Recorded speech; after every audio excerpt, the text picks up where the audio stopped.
Muy buenas noches a todos, hermanos. Gracias por estar aquí en esta clase.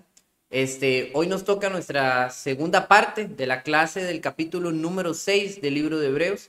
Una clase que ha estado interesante. Debo decir que este es un capítulo desafiante en algunas cosas, difícil de comprender a la primera. Sin embargo, el capítulo va a estar lleno de mucha información importante para todos nosotros. Así que desde el punto en el que quedamos la semana pasada, vamos a trascender ahora, puesto que queremos también tener un tiempo prudente al final para poder preguntar, porque hay muchas cosas buenas de este capítulo. Entonces, sin más preámbulo, ¿qué les parece? Y comenzamos. Vamos a leer entonces desde la parte que nos quedamos, desde la segunda sección en adelante, vamos a llegar hasta el puro final, porque en esta clase vamos a terminarlo, este capítulo 6. Dice así, versículo 9 del capítulo 6 del libro de Hebreos. Pero en cuanto a vosotros, amados, aunque hablemos de esta manera, estamos persuadidos de las cosas que son mejores y que pertenecen a la salvación, porque Dios no es injusto como para olvidarse de vuestra obra y del amor que habéis mostrado hacia su nombre, y habiendo servido y sirviendo aún a los santos. Pero deseamos que cada uno de vosotros muestre la misma solicitud hasta el fin, para alcanzar la plena seguridad de la esperanza, a fin de que no seáis perezosos, sino imitadores de los que mediante la fe y la paciencia heredan las promesas. Pues cuando Dios hizo la promesa a Abraham, no pudiendo jurar por uno mayor, juró por sí mismo, diciendo: ciertamente te bendeciré, ciertamente te multiplicaré. Y así, habiendo esperado con paciencia, obtuvo la promesa, porque los hombres juran por uno mayor que ellos mismos, y para ellos un juramento dado como confirmación es el fin de toda discusión. Por lo cual Dios, deseando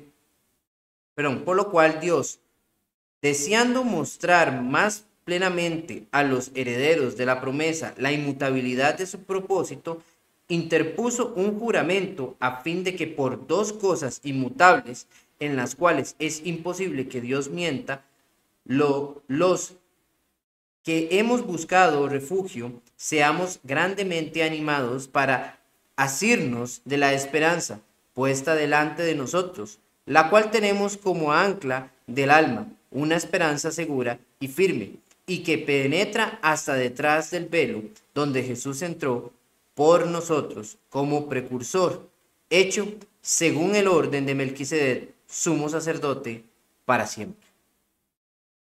Muy bien, hermanos, entonces con este texto vamos a culminar ese capítulo 6 que está lleno de bastante información interesante para nosotros y que realmente vamos a tener varios pasajes, que vamos a leer, porque definitivamente hay mucho que decir. Hay cosas que explicar detalladamente, que muchas tienen que ver con Abraham y entender el aspecto de lo de la promesa. Muy bien, en nuestra primera sección, que va del 9 al 12, en esta sesión vamos a encontrar tres cosas principales, que es las que vamos a notar. En Jesús hay mejores promesas. Podemos notar como el autor dice en el versículo 9, pero en cuanto a vosotros, o sea, esto estamos hablando desde este punto, ¿verdad? Hemos dicho, ahora hemos hablado de aquellos que apostataban de la fe, aquellos que alguna vez gozaron de estos dotes del Espíritu Santo que se dio a la iglesia primitiva en el primer siglo, pero que eventualmente no todos fueron salvos, ya que algunos, habiendo recibido de esto, en ellos se oscureció su corazón y se apartaron de la verdad de Dios y apostataron de la fe. Sin embargo, él dice, pero hablando de ustedes, bueno, hablando con ustedes, aquí yo hablando directamente con ustedes, amados, aunque hablemos de esta manera, o sea, aunque su manera haya sido un poco ruda al colocar esto, aunque él le ha dicho lo de los rudimentos, les ha dicho que son inmaduros espiritualmente y les ha dicho de que aún siempre tienen necesidad de la leche y que deben de avanzar, aún hablándoles de esta manera, dice, estamos persuadidos en las cosas que son mejores.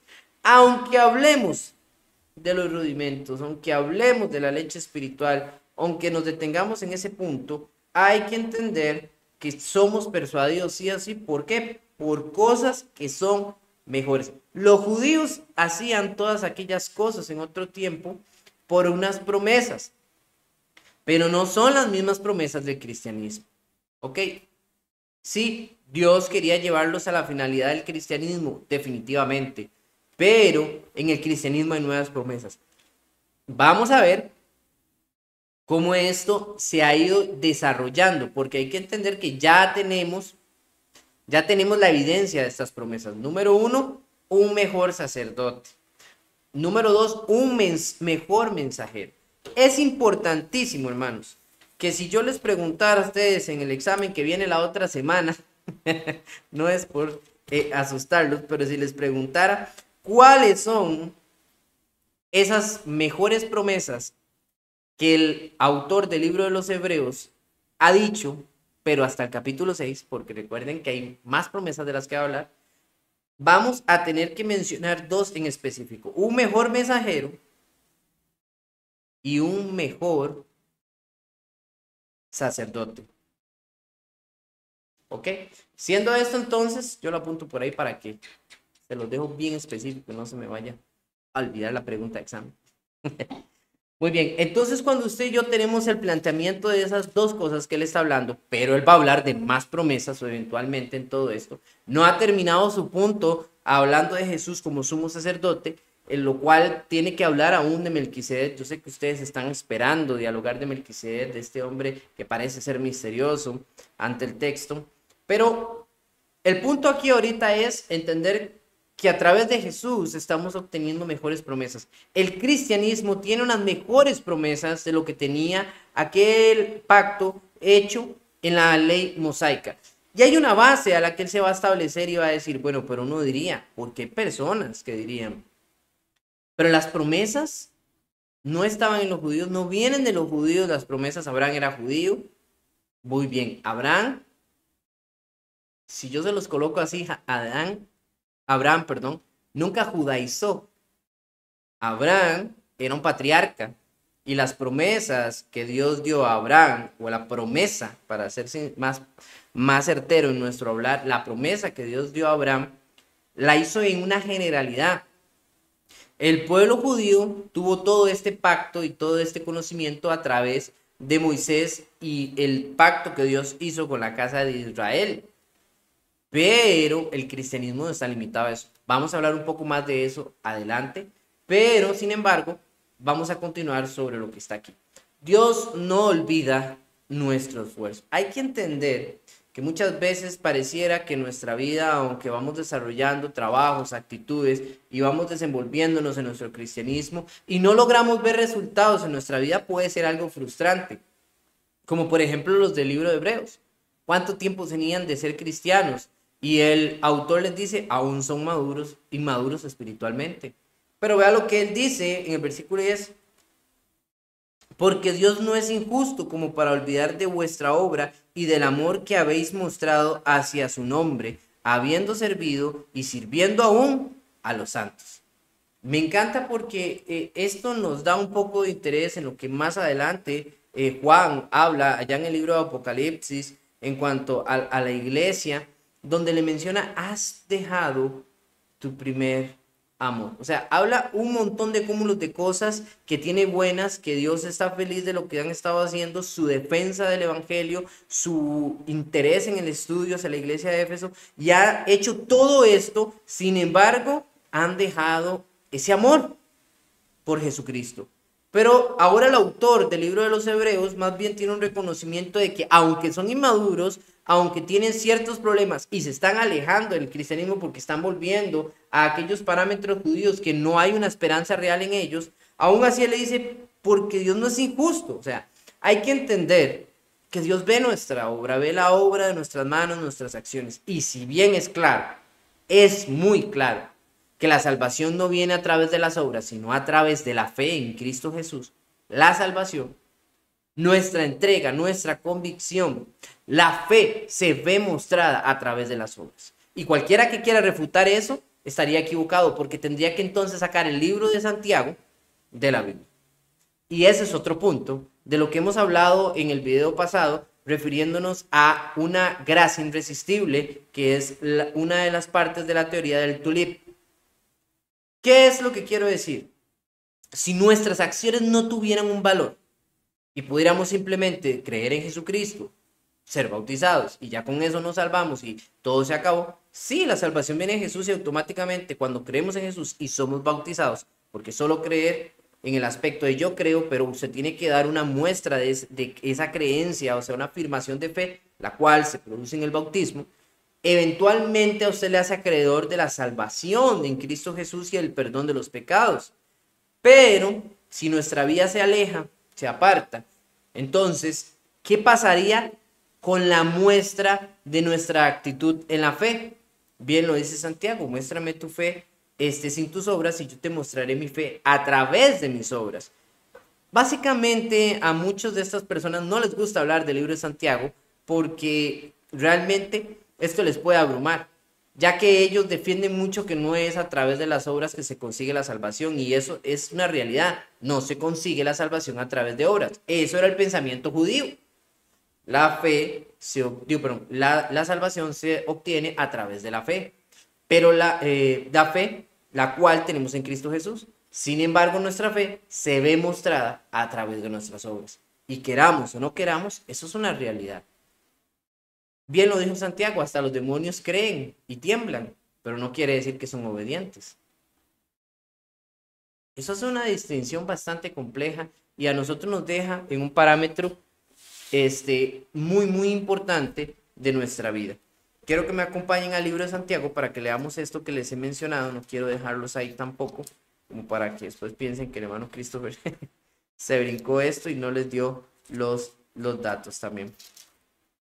Vamos a ir al libro de Santiago. Ya les voy a decir qué parte específicamente. Santiago capítulo 2, versículo del 14 en adelante, dice así. Santiago capítulo 2, versículo 14 en adelante. Hermanos míos, ¿de qué aprovecha si alguno dice que tiene fe y no tiene obras? ¿Podrá la fe salvarle? Buena pregunta de Santiago. Y si un hermano o una hermana están desnudos y tienen necesidad del mantenimiento de cada día, y alguno de vosotros le dice, id en paz, calentados, saciados, pero no le dais las cosas que son necesarias para el cuerpo, ¿de qué os aprovecha? Así también la fe, si no tiene obras, está muerta en sí misma. Pero alguno dirá, tú tienes fe y yo tengo obras. Muéstrame tu fe sin tus obras y yo te mostraré mi fe por mis obras. Tú crees en Dios, es uno, bien haces. También los demonios creen y tiemblan, mas quieres saber, oh hombre vano, que la fe sin obras está muerta. ¿No fue justificado por la obra Abraham, nuestro padre, cuando ofreció a su hijo Isaac sobre el altar? ¿No ves que la fe actuó juntamente con las obras y la fe es perfeccionada por las obras? Entonces, cuando usted y yo leemos esto, realmente nos impacta. Hasta el versículo 22 leímos. Nos impacta, ya que hay una confirmación de que nuestras acciones tienen una validez dentro de Dios, y es la muestra de nuestra fe. Nuestra fe es la certeza de lo que se espera y la convicción de lo que no se ve. Vamos a ver eso más adelante en el capítulo 11. Sin embargo, versículo 1 también, ¿verdad? Por aquello es la referencia. Sin embargo, mis queridos amigos, hay un detalle que para nosotros tiene que quedar bien en claro en cuanto a este detalle. Las obras no nos salvan, nos salva la fe en Cristo Jesús. Pero esa fe en Cristo Jesús se ve mostrada a través de las obras. Y vamos a tener un ejemplo tal cual como utilizó Santiago, tal cual lo va a utilizar el autor del libro de los Hebreos inmediatamente en este texto, así como lo va a utilizar en el capítulo 11. Así que todo lo que vamos a ver en este texto nos va a ayudar para ir agilizándonos hacia adelante. Dios no olvida nuestro esfuerzo. En Dios es reconocible todo aquello que nosotros hacemos. Así que todas aquellas cosas que estamos obrando dentro de la iglesia tienen una recompensa, no monetaria, como algunos quieren producir un evangelio económico, sino espiritual. Las bendiciones de Dios están prestas en nuestra vida. Hay bendiciones que vamos a cosechar en esta tierra que son meramente algo bueno de verdad para nosotros. No se resumen en dinero, hermanos. Creo que lo mencioné la vez pasada y lo vuelvo a mencionar. El dinero es algo tan común que se imprime todos los días. ¿Necesario? Sí, lo es. pero no es algo para poder comprar lo más importante y lo más valioso en este mundo, aunque usted no lo crea. Realmente, las cosas más valiosas están a veces más cerca de lo que nosotros podemos pensar. Nunca dejemos, hermanos, que se nos escapen ese oro, ese diamante, ese rubí, esa esmeralda que está cerca de nosotros y que podemos tener plácidamente en las bendiciones de Cristo Jesús. No una piedra física, sino aquellas personas, aquellas cosas que Dios ha permitido llegar a nuestra vida con un propósito tan hermoso y que pueden transformarnos y ayudarnos a tomar esa metamorfosis para ir ampliando poco a poco. Recuerde que el autor lo que quiere también es que ellos, los de Hebreos, maduren espiritualmente para que no sigan atascados. Versículo 11. Pero deseamos que cada uno de vosotros muestre la misma solicitud hasta el fin, para alcanzar la plena seguridad de la esperanza. ¿Ve? Entonces, en contraposición con lo anteriormente mencionado en la sección del 3 al 5, hay algo que nosotros debemos de entender. Él tenía una preocupación y que ellos cayeran en lo mismo. Hay una seguridad en esa esperanza, pero eso está rectificado en nuestra vida. Yo puedo ser salvo, pero me salgo de la salvación si no vivo una vida conforme a los preceptos que Jesucristo ha establecido mediante sus propias palabras y la de los apóstoles, que ha sido su palabra también. Entonces, hay que entender realmente que la vida cristiana como una metodología o un sistema o estilo de vida es importantísima. Sí, creer en Jesucristo es la base, sin ello no podríamos entrar en esto. Y bautizarnos es el paso para tener el perdón de los pecados y continuar. Y confesar que Dios es nuestro Salvador es una expresión pública para poder decir que no nos avergonzamos de ser cristianos. Pero el vivir ese sacrificio que hay que hacer continuamente, día a día, agradable y aceptable delante de Dios, es algo necesario para persistir en nuestra salvación. No es que nosotros nos salvamos con nuestras acciones, sino que estamos aún agarrados y aferrados de la salvación al vivir una vida cercana a Jesucristo dentro de sus preceptos. Muy bien, dice en el versículo 12, a fin de que no caigáis, pero que no seáis, perezosos, sino imitadores de los que mediante la fe y la paciencia heredan las promesas. El buen ejemplo debe de ser imitado, hermanos. Hay que entender que el autor va a venir a hablar de otro personaje sobre lo del ejemplo, y este es la figura de Abraham. Por eso él apunta, no apunta a Moisés, no apunta a Jeremías, Ezequías, Daniel, Ezequiel, no apunta a ellos por una razón. Ellos están dentro del entorno de la ley mosaica, sino apunta de a dónde provienen las promesas y donde Dios hizo un pacto tan fuerte con una persona que eso iba a traer la esperanza y la salvación para nosotros, Abraham. Desde aquí apunta a un ejemplo digno de ser imitado en lo bueno, porque Abraham no todo lo hizo bien, pero sin embargo en lo que precisaba, conforme a su tiempo fue madurando y fue creciendo en fe para con Dios hasta el punto de ser aquel ejemplo del cual hoy podemos llamar el padre de la fe. Los judíos se enorgullecían de ser hijos de Abraham. Los cristianos debemos de enorgullecernos de ser el cumplimiento de aquella promesa que se hizo en Abraham. Vamos al texto que sería nuestra siguiente sección, que sería del 13 al 20, la promesa de Dios. Vamos a hacer un análisis a todos los pasajes que están en Génesis, eso no los vamos a leer ahorita, los vamos a leer a continuación. Sin embargo, quiero que alguien me ayude a leer Gálatas capítulo 3 del versículo 6 al 18. Y otra persona me va a ayudar con Habacuc capítulo 2 versículo 4, por favor. Mientras van buscando esos textos, están en pantalla y me levantan la manito, yo voy a leer la siguiente sección que tiene que ver del 13 al 20, pero no toda, voy a leer una parte. La hermana Joana con Gálatas, perfecto. ¿Quién más me va a ayudar ahí? Muy bien, ya voy a voltear a ver la pantallita, ¿no? Dice así la sección del 13 al 20, las promesas de Dios.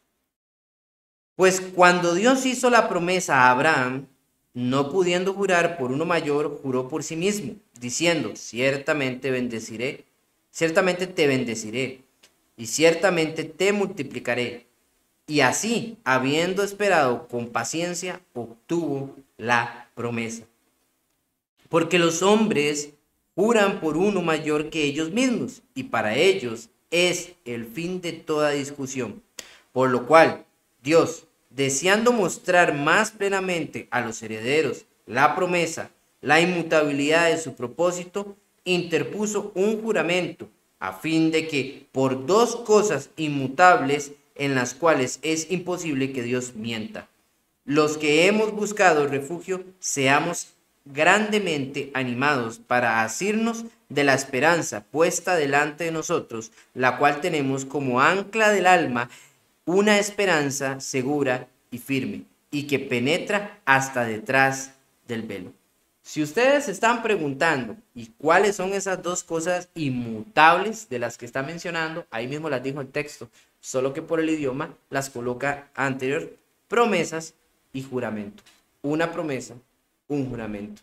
Son dos cosas inmutables, dos cosas que usted y yo no podremos o no deberíamos de quebrantar. Usted y yo lo podemos hacer porque somos seres humanos. Bueno, no lo podemos. Lo hacemos por nuestra humanidad torpe, pero eso son cosas que no se deben hacer. Cuando yo inmediatamente le juro a usted algo, debo de cumplirlo. Cuando yo a usted le prometo algo, debo de cumplirlo. Dos cosas que deben de ser inmutables. Dice el hermano Manly Luscombe, tengo por acá su definición de la palabra inmutable. Dice que la palabra significa fijo, firme, inalterable, que no puede ser cambiada, que el propósito de Dios es fijo, los planes de Dios nunca cambian. Dios confirmó esta verdad con el juramento, la promesa y las promesas que hizo a Abraham. Vamos a ver eso en el cumplimiento, sí, poquito a poquito. Pero tenemos que entender que inmutable quiere decir algo que no se puede cambiar, que no se puede romper. Es necesario para nosotros. Muy bien. Ahora, hemos leído en el texto que Dios hizo una promesa a Abraham.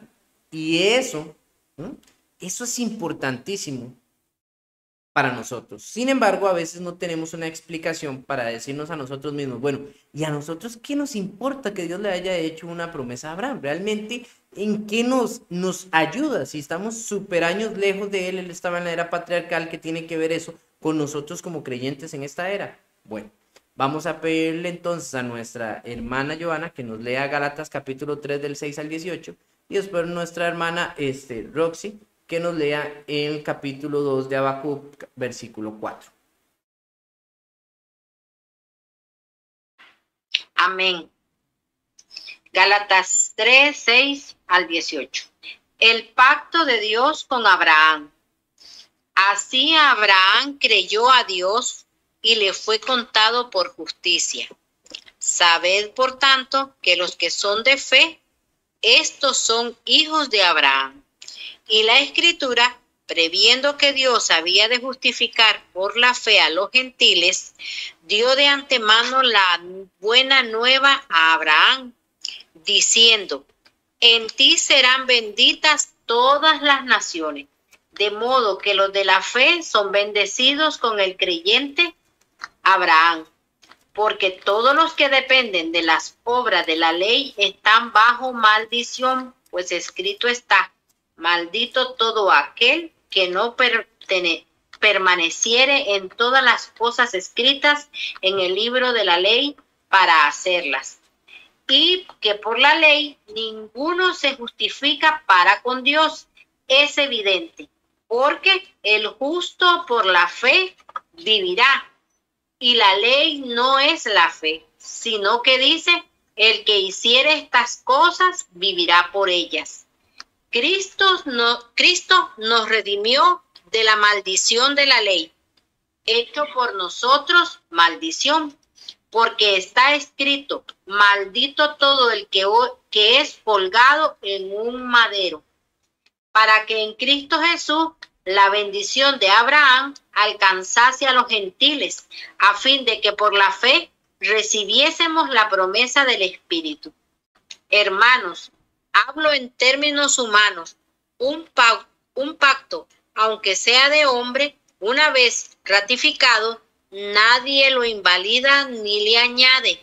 Ahora bien, a Abraham fueron hechas las promesas y a su simiente no dice, y a la simiente como si hablase de muchos, sino como de uno, y a tu simiente, la cual es Cristo. Esto pues digo, el pacto previamente ratificado por Dios para con Cristo, la ley que vino 430 años después, no lo abroga para invalidar la promesa, porque si la herencia es por la ley, ya no es por la promesa, pero Dios la concedió a Abraham mediante la promesa. Excelente, hermana. Hermana Roxy. Aunque la visión tardará por un tiempo, más se apresura hacia el fin, y no mentirá. Aunque tardaré, espéralo, porque sin duda vendrá, no tardará. He aquí que aquel cuya alma no es recta se enorgullece, mas el justo por su fe vivirá. Muy bien. Ok, el texto nos habla de un punto importante. La fe tiene un principio grande en la salvación y es parte de la promesa. Habacuc hablaba sobre la promesa y de que esta era la que haría que el justo viviera por causa de la fe. Entonces, nosotros tenemos que entender este punto que es súper importante, ¿verdad? Y que no está, ¿cómo se llama?, relacionado a la ley. No, sino totalmente a otra cosa. Y eso es lo que Pablo también nos estaba hablando en Gálatas. Es importantísimo para que lo tengamos en cuenta, que es que el cristianismo es el resultado de la promesa hecha a Abraham cuando dijo, en ti serán benditas, en tu simiente serán benditas todas las naciones. No hablaba de que Isaac y que todo el pueblo, no, hablaba de la simiente que vendría de Abraham, y esa simiente es Jesús. Pablo lo dice claramente en el texto de Gálatas, era Jesús, porque estaba prometiendo que a través de él y de su generación vendría quien salvaría o bendeciría a todas las naciones. Si fuese así, no se hubiera cumplido en la ley mosaica, ya que eso solo era una bendición, una salvación para el pueblo judío. Interesantemente, vemos que esto toma otro rumbo con la llegada de Jesús. Sí, Jesús plantea la enseñanza primariamente para todos aquellos del pueblo judío. Sin embargo, usted puede ver que sus palabras eran en cuanto primero tratar de rescatar y tratar de que entendieran el judío esta promesa, pero era algo para todos, y esto traía también a los gentiles. Pablo coloca la idea bien clara del hecho de que la salvación que gozamos no proviene de una ley que se creó 400 y resto de años después de que se le hizo esta promesa a Abraham. Qué interesante. Sino que viene a través de Jesucristo más adelante. Dice que aún esa ley mosaica no invalida la promesa hecha a Abraham. ¿Por qué? Porque esa promesa Dios la hizo a Abraham, y como Dios no puede mentir, como Dios no va a fallar, es algo que iba a venir. Y aunque algunos creyeran que el cumplimiento de esa promesa era en el pueblo judío, no, algunos la creían como Isaac, no, viene con algo más grande, y este es Jesús, que él vino al mundo para ser hecho maldito por causa de nosotros, como Pablo lo plantea.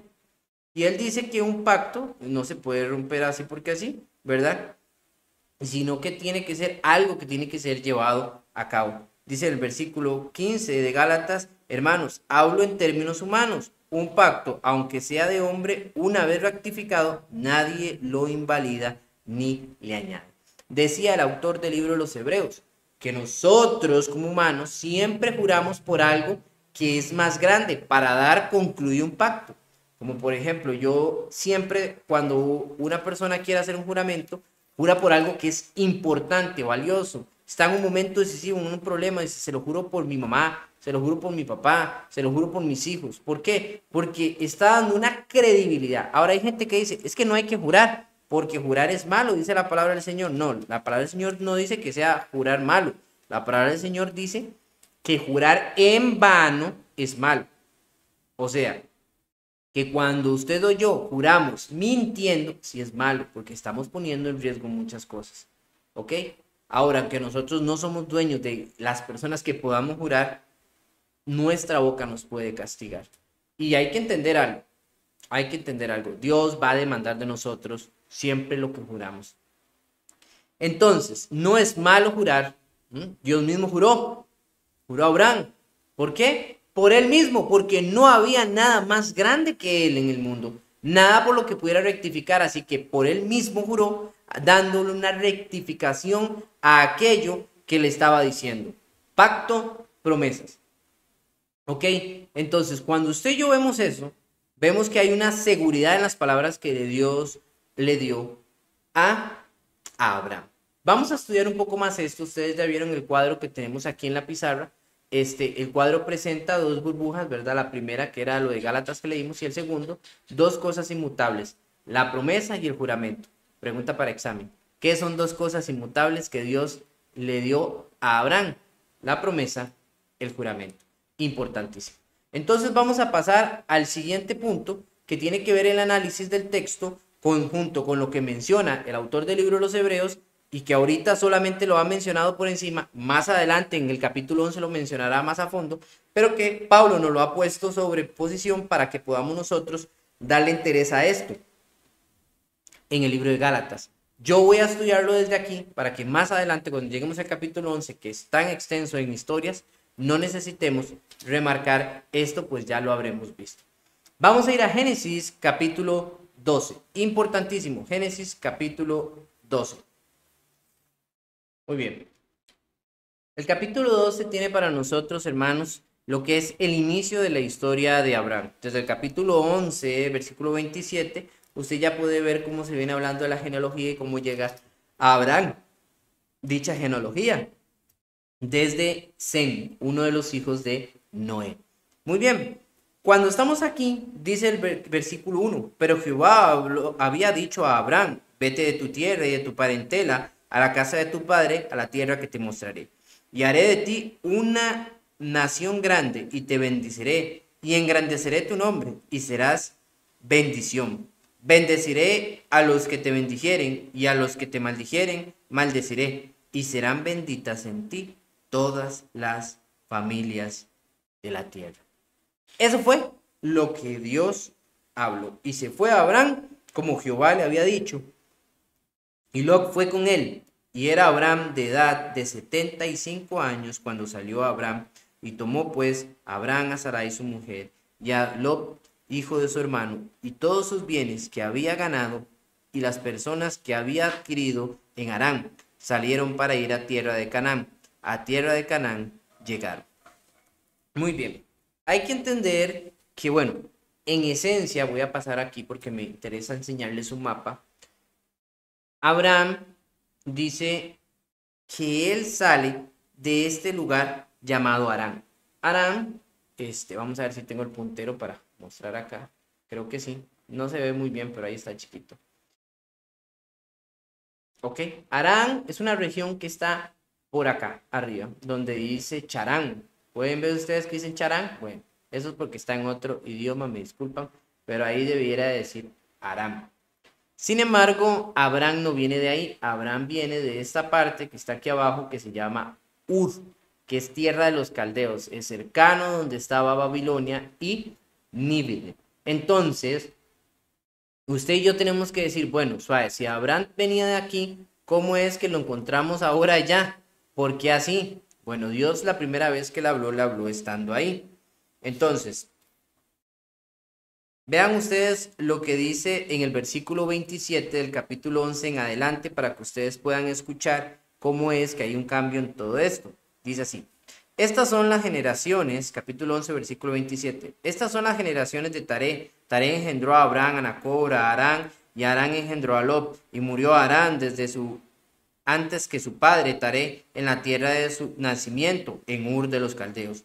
Y tomaron a Abraham y Nacor para sí mujeres. El nombre de una de Abraham era Sarai, y el nombre de la mujer de Nacor, Milca, hija de Aram, padre de Milca y de Isaac. Y de Isca.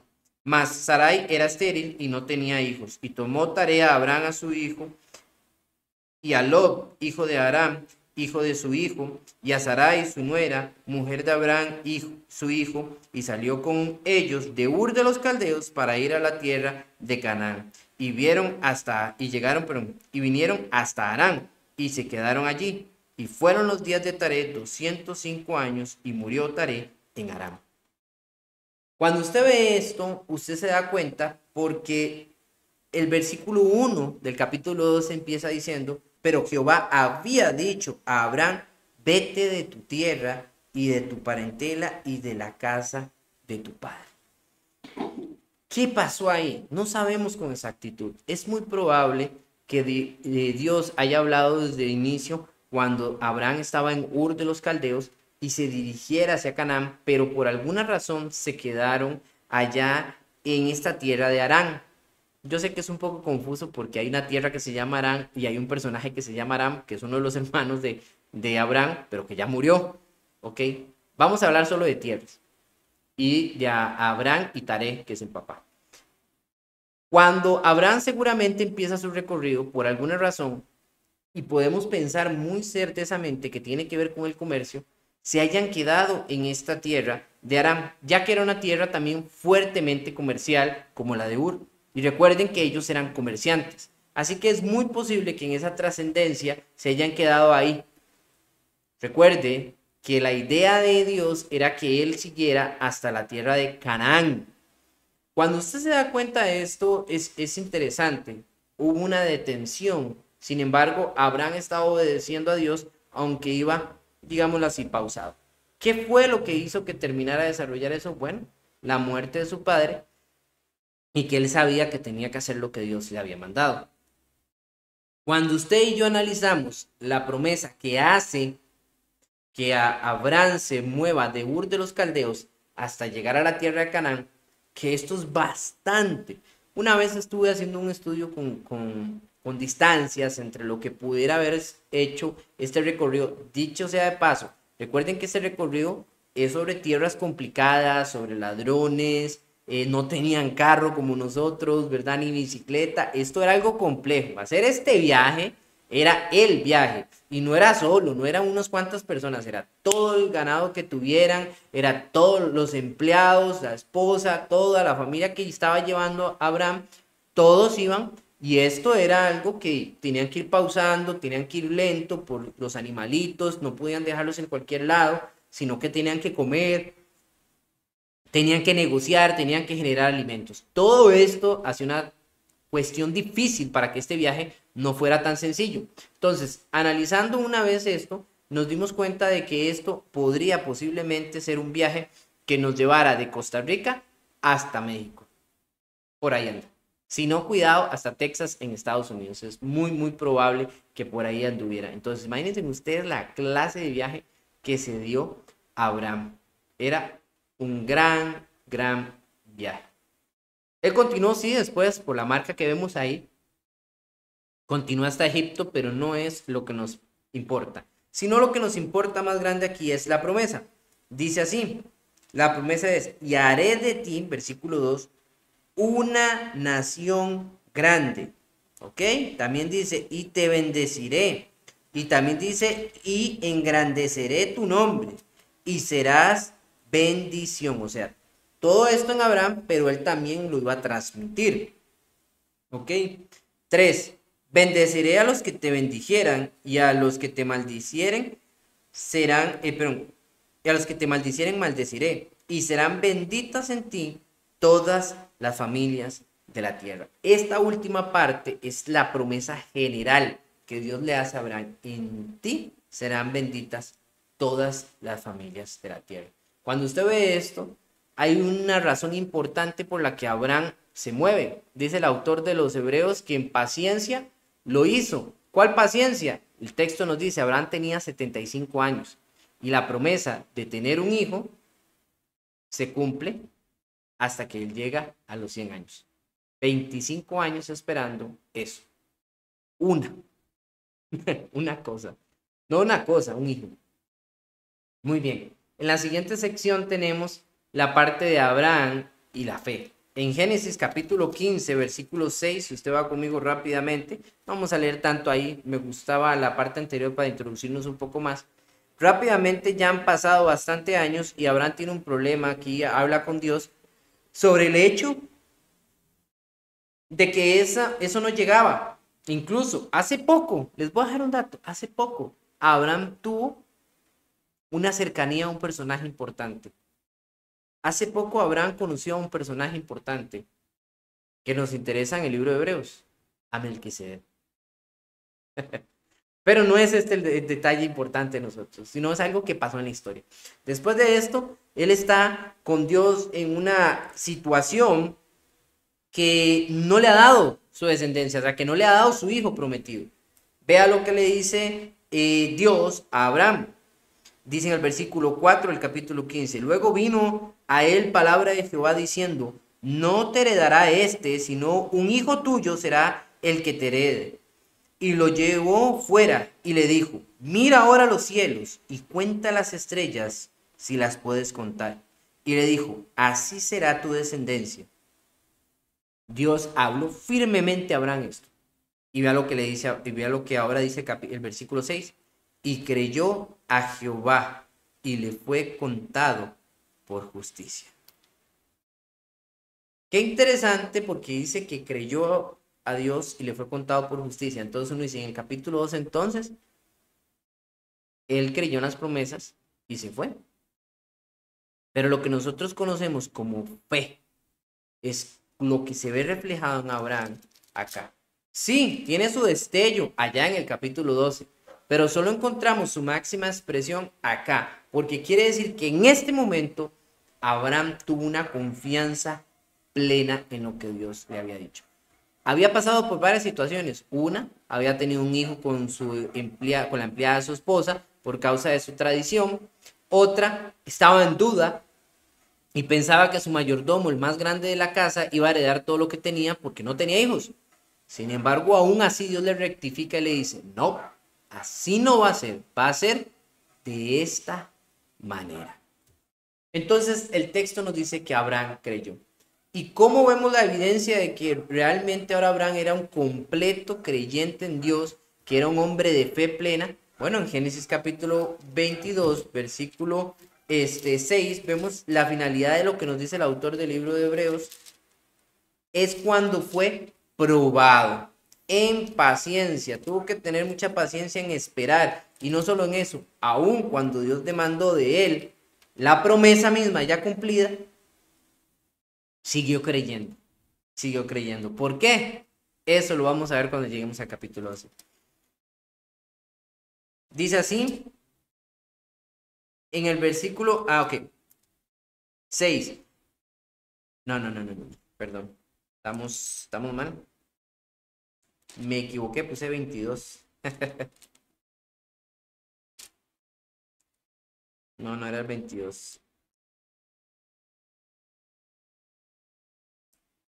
Sí, 22, soy yo el que estaba en otro pasaje, perdón. Sí, es en el Génesis capítulo 22, versículo 16. Vean lo que pasa aquí en esta situación. Dice, y dijo, por mí mismo he jurado, dice Jehová, que por cuanto has hecho esto y no me has rehusado tu hijo, tu único hijo, versículo 17, de cierto te bendeciré y multiplicaré tu descendencia como las estrellas del cielo y como la arena que está a la orilla del mar, y tu descendencia poseerá las puertas de sus enemigos.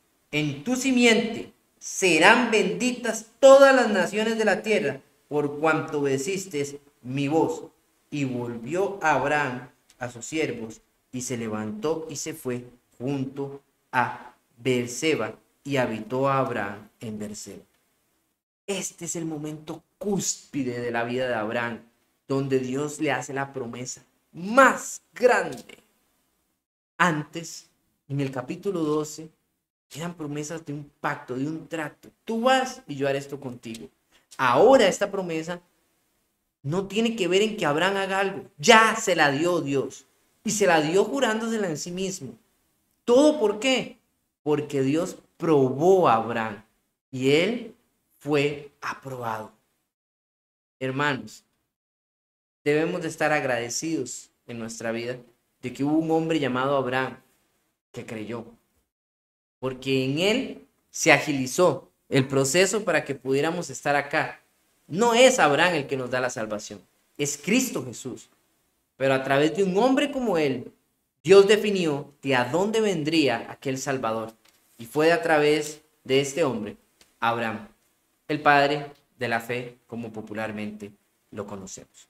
Ahora, volviendo al texto del capítulo 6, vamos a leer la última parte, donde dice versículo 18 al 20, para hablar un poquitico nada más de lo que nos queda aquí, porque ya vamos finalizando. A fin de que por dos cosas inmutables en las cuales es imposible que Dios mienta, los que hemos buscado refugio seamos grandemente animados. Para asirnos de la... Ahora sí, aquí hay 3 palabras claves. Yo no les puse hoy palabras claves en la pantalla. No, lamentablemente para el texto 6 no tenía esa referencia. Pero si usted quiere 3 palabras claves de este texto, son estas. Para asirnos de la esperanza puesta delante de nosotros, la cual tenemos por ancla del alma, una esperanza, esa es la otra parte, segura y firme, y que penetra hasta detrás del velo. Esa es la parte que quería hablar, detrás del velo. ¿Por qué el velo? ¿Se acuerdan cuando les mencioné sobre el templo? Bueno, el hermano Byron también les ha hablado de esto más ampliamente. Había un velo entre el lugar santo y el lugar santísimo. Y ese es el velo que se rasgó cuando Jesucristo fue crucificado. Por eso él dice que esa es nuestra esperanza, porque ésta ha traspasado ese velo. Jesús ha traspasado de aquí al cielo, al velo real que no nos permite seguir adelante. La parte del velo que representa en el templo, aquel lugar o aquella... ¿cómo decirlo bien? Aquel impedimento de pasar de la sección santa a la santísima es lo que hoy conocemos como nuestra carne, hermanos. Como nuestra carne. Nuestra carne es el velo que no nos permite llegar al lugar santísimo. Hoy en día, cuando usted y yo hemos alcanzado la iglesia, cuando usted y yo llegamos a la iglesia y estamos en la iglesia, que es el pueblo de Dios, estamos viviendo en el lugar santo y estamos fungiendo como sacerdotes. Pero solo hay uno que ha podido entrar al lugar santísimo y ese es Cristo Jesús. Él ha trascendido esta piel. Él es la primicia, dice Pablo. Puede usted leer en capítulo 15 de Primera de Corintios. Él es la primicia de la resurrección. Y cuando Cristo vuelva, también caeremos nosotros en la resurrección y podremos nosotros también traspasar el velo que no nos permite llegar en este momento al lugar santísimo. Dice el versículo 20, donde Jesús entró por nosotros como precursor, hecho según el orden de Melquisedec, sumo sacerdote para siempre. Y hablando de Melquisedec, está a la vuelta de la esquina. Y vamos a poder hablar de él más a fondo en el capítulo 7. Hasta aquí la clase, mis hermanos. Que Dios me los bendiga.